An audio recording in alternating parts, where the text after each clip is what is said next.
Look at the sunrise. Look at those clouds. Oh, that's pretty cool.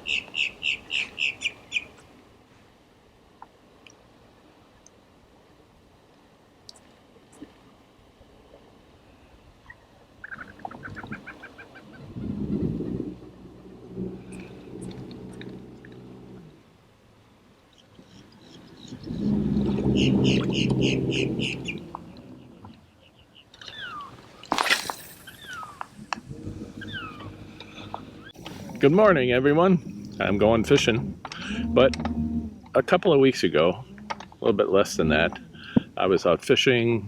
I was in running water right after the last hurricane, and it turned out to be a slow day.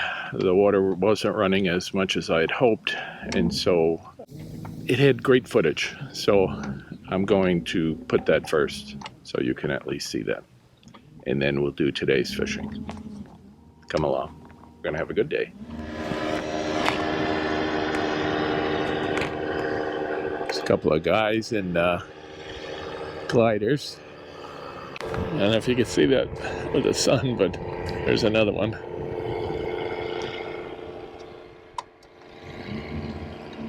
Well, so far the fishing has been pretty slow.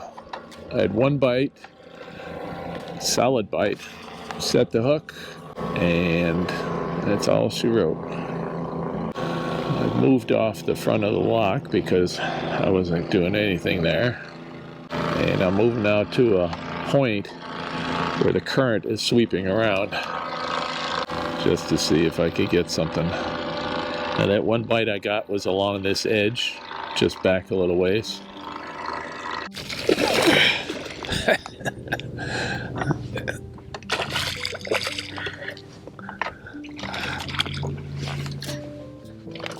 Got it. Oh, yeah, nice fish.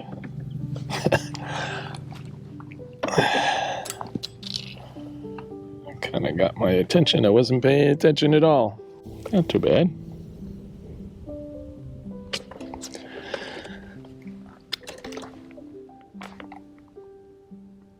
"17 inches. Let's see what it weighs. I'm going to say 2 pounds even. Huh? Even better. 2.5.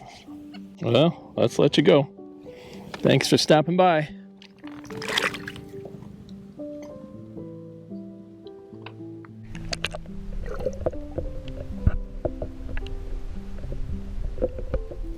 Well, that was the first fish of the day. It's been pretty sad fishing today.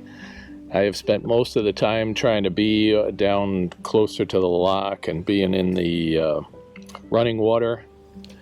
Nothing. I did get a bite along the edge of some Kissimmee grass. Not too much different than this. But I caught that on a Magnum fluke. I re-rigged it with a larger hook. I was really having a hard time. I think I got a few bites with it, but I just couldn't connect. So I have a 6/0 Superline hook on there. It's a thick hook. It's heavy. It's a bigger bite, and clearly it worked because I just got that fish. All right, let's just see what else we can do. That's the hook that I put on. Now, this is a big fluke. It's a Magnum fluke. It's larger, thicker, and has more depth from the belly to the back. So I needed a little bit, I think, a little bit larger bite on the hook. And that's why I changed. See the alligator right in front of me?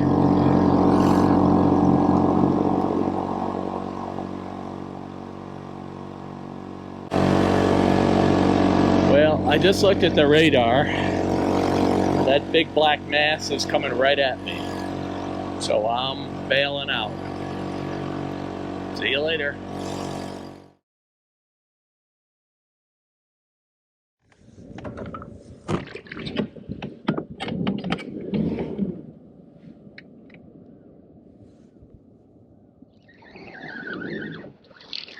Well, first cast here.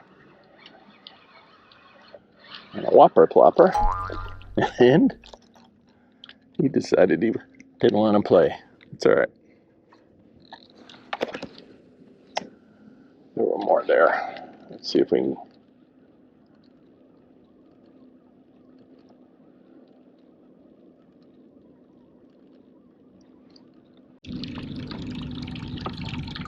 He was only a little one anyway.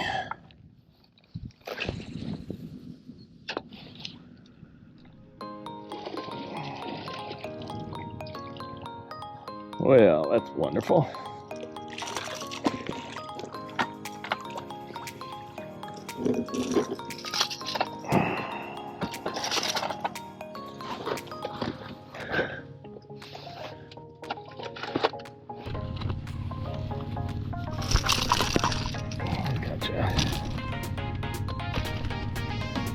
Good size pickerel.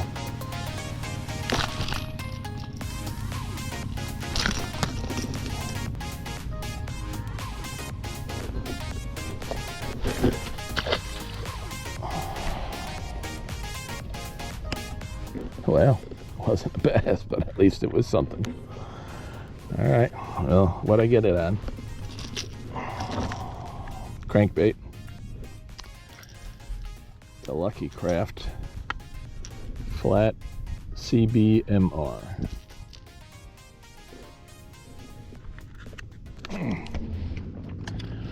All right, well, what am I doing? It's really foggy.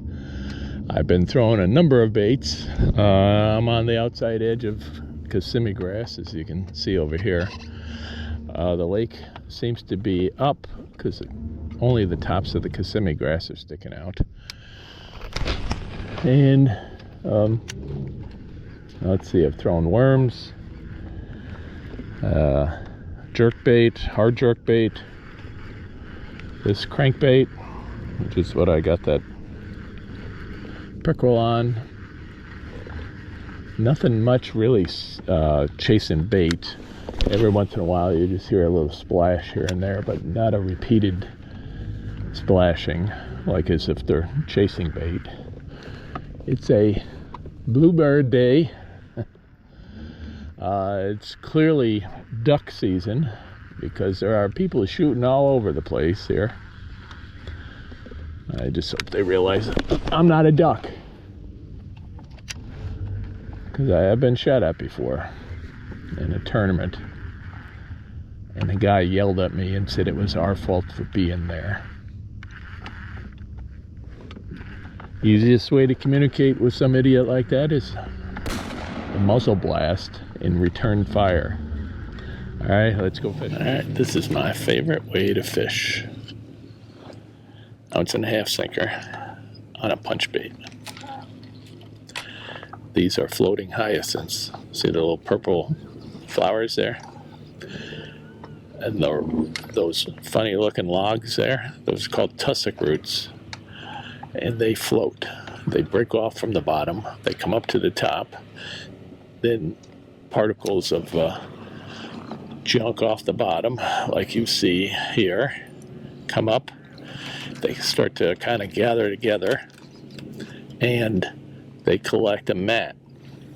Now, if it's not too thick, and it's mixed in with the hyacinths, then you can take this and drop it in, and it goes right underneath. Now I'm all the way to the bottom. Bring it up to the top till I can feel it, and I'm kind of bouncing it right under the top, because sometimes the bass will sit right underneath the hyacinths. The hyacinths are hanging down with all the roots hanging into the water. There's all kinds of little critters that live in there, and small bait fish and things like that. And the bass will sit here. And it tends to be, this is where you can really find some bigger ones, bass. Now, sometimes, like where I just threw, it wouldn't go through. So that didn't work.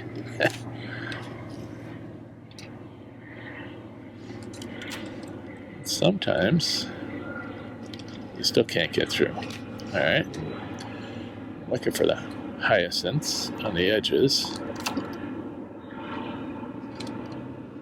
And that didn't go through. All right. Let's try to throw over here. There goes that one through. Now we're in 5 feet 8 inches or so, 5.8 feet.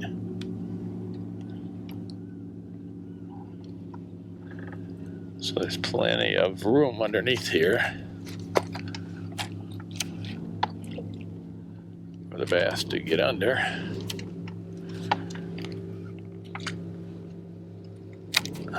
Now, it's supposed to be a fairly sunny day.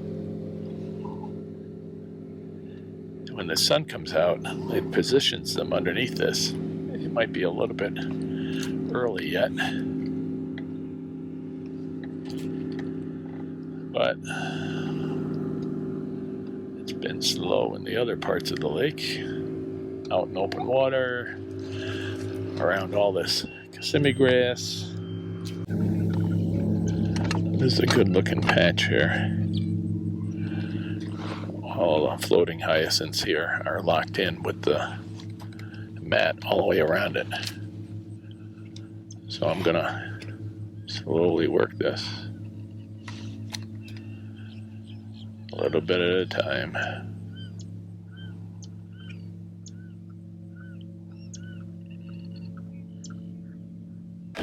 Let me show you something. These are floating hyacinths. See how their roots grow right down underneath? And there's usually grass shrimp in here. There's little minnows sit in here. It creates all kinds of places. And these grow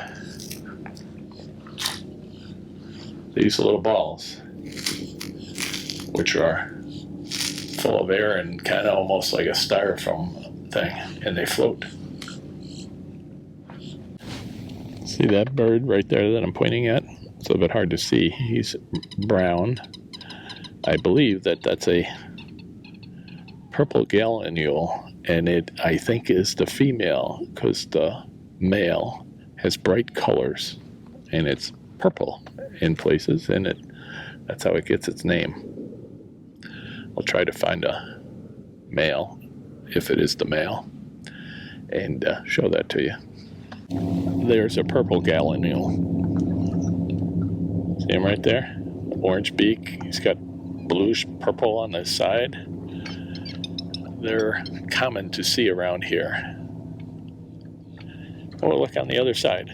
Oh, there was a small gator there. He was in the water. And I mean small, probably about a foot long, maybe 18 inches at the most.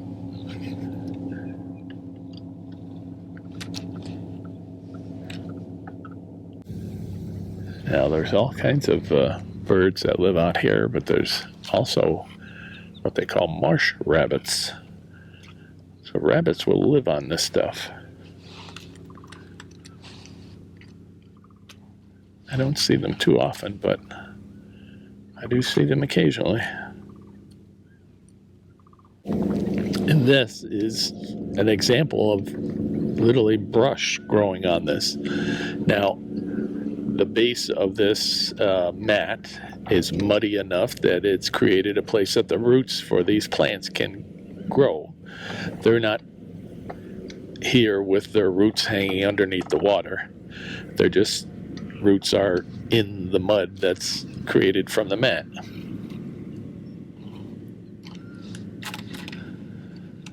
And I can't even get through. Let's see, 1.5 ounce sinker.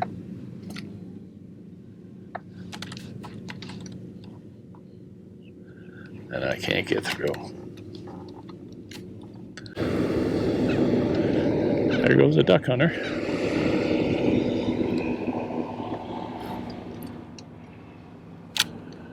I haven't heard any shooting in a while. My guess is, like he is, the duck hunters will pull out soon. They'll come back just before dark. That's when the ducks are most active. They're flying around. During the daytime like this, they tend to just sit on the water and eat the grass and feed. Just one bite in the middle of this can make your whole day.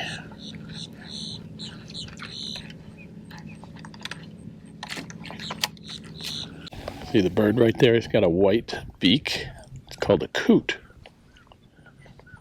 And during the wintertime, there'll be many hundreds of those in flocks out in the open water. A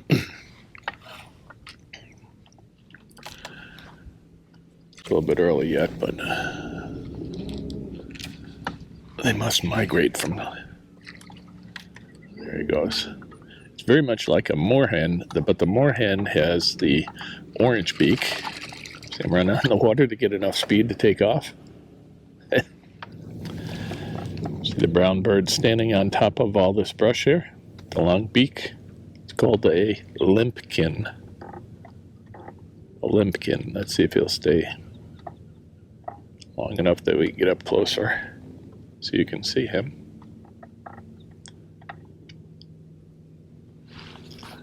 They make a loud screeching noise also.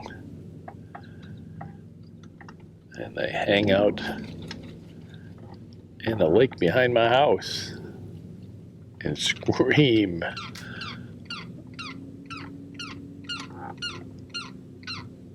There he is, making one of his noises. Okay, time to do something different. All right, I'm going to get out a fluke, and I'm going to start throwing around out here in this open water around all these patches and see what happens. Oh yeah, here's at least one.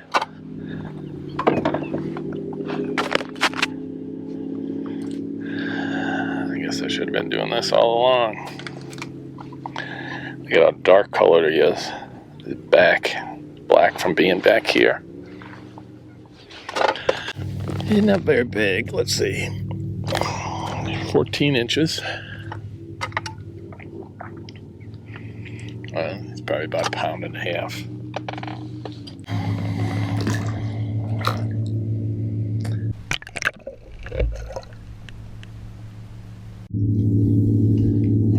I caught that on a watermelon fluke, and I put this screw-in plastic head on it.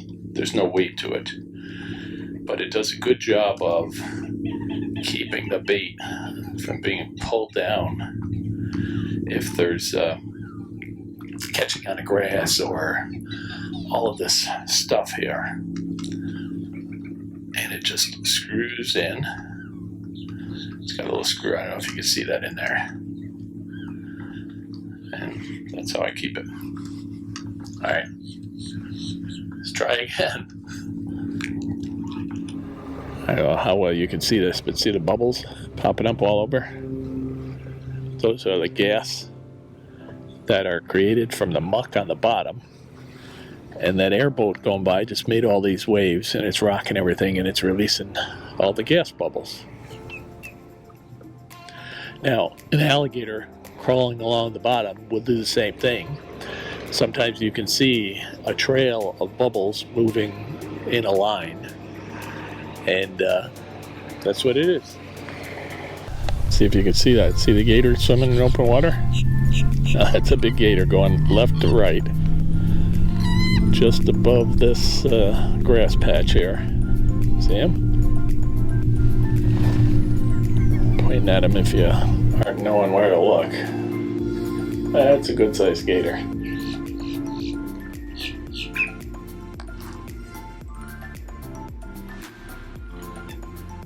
He's about 9 foot long.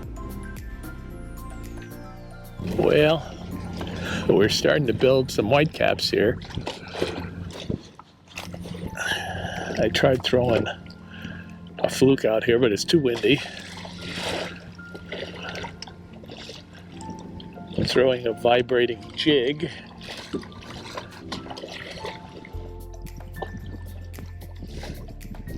Just because of the wind, and it's probably a good thing to throw with the conditions. Well, it wasn't a very productive day, and I'm gonna keep fishing. If I get anything, I'll get back with you. Otherwise, see you next time. Thanks for fishing with me. And if you want to, I've got a whole playlist of fishing in the twin troller you can watch. See you next time. Bye now.